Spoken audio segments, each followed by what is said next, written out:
High, আজ আমি বানাবো স্পেশাল চিকেন আইটেম। তো আমাদের চিকেন আইটেম বানাতে লাগবে পেঁয়াজ, এবার আদা রসুন বাটা, আর এখানে গোটা গরম মশলা যেগুলো থাকে আর কি, গোটা গরম মশলার প্যাকেট দিয়ে আমি শুকনো কড়াইতে নিয়ে গুঁড়ো করে রেখেছি। তারপরে আমাদের লাগবে টক দই আর লাগবে কাশ্মীরি লঙ্কার গুঁড়ো। কাশ্মীরি লঙ্কার গুঁড়োটা দিতেই হবে, টক দই দিলে না কালারটা একটু হওয়ার জন্য কাশ্মীরি লঙ্কার গুঁড়ো। আর আমি কড়াইতে বসিয়ে রেখেছিলাম আলুটা আমার ভাজা হয়ে গেছে, আলুটা তুলে নেব। আর যেই তেলটা ছিল তার মধ্যে আমি দিয়ে দিলাম ঘিটা গরম হয়ে গেলে আমি গোটা গরম মশলা ফোড়ন দেবো। গোটা গরম মশলা দেওয়ার পরে ওই যে কাঁচা পেঁয়াজটা রেখেছিলাম সেই পেঁয়াজটা ভেজে নেব। ভাজা মশলাটা কী সেটা তো বলাই হয়নি। ভাজা মশলাটার মধ্যে আছে গোটা জিরে, একদম অল্প পরিমাণে জিরে, আর তেজপাতা, শুকনো লঙ্কা, গোলমরিচ, আর দারচিনি, এলাচ, লবঙ্গ, এই। আর এর থেকে বেশি কিছু নয়।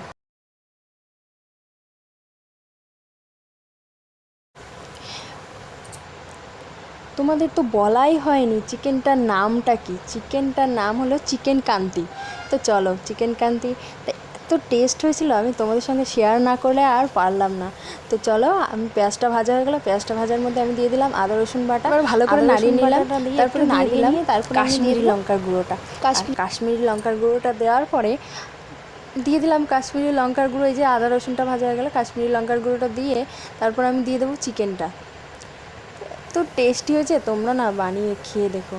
চিকেনটা দিয়ে আমি ভালো করে মশলাটা মাখিয়ে নিলাম চিকেনটার গায়ে।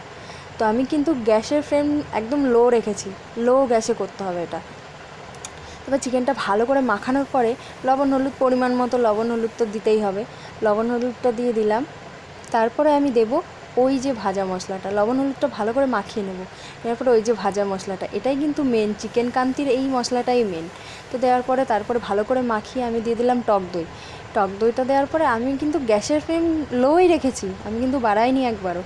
তারপরে ভালো করে এটা মাখিয়ে নেওয়ার পরে তারপর আস্তে আস্তে অনেকক্ষণ কষিয়েছি। কষানোর পরে যখন দেখছি ঘিটা এসে গেছে, তো আলুও দিয়ে দিলাম। তো আলুগুলো সিদ্ধ হয়ে যাবে তাড়াতাড়ি যেহেতু টক দই। তারপরে যখন দেখছি ঘিটা ছেড়ে দিয়েছে, তারপরে আমি দিয়ে দিয়েছি জল, উষ্ণ গরম জল দিয়েছি।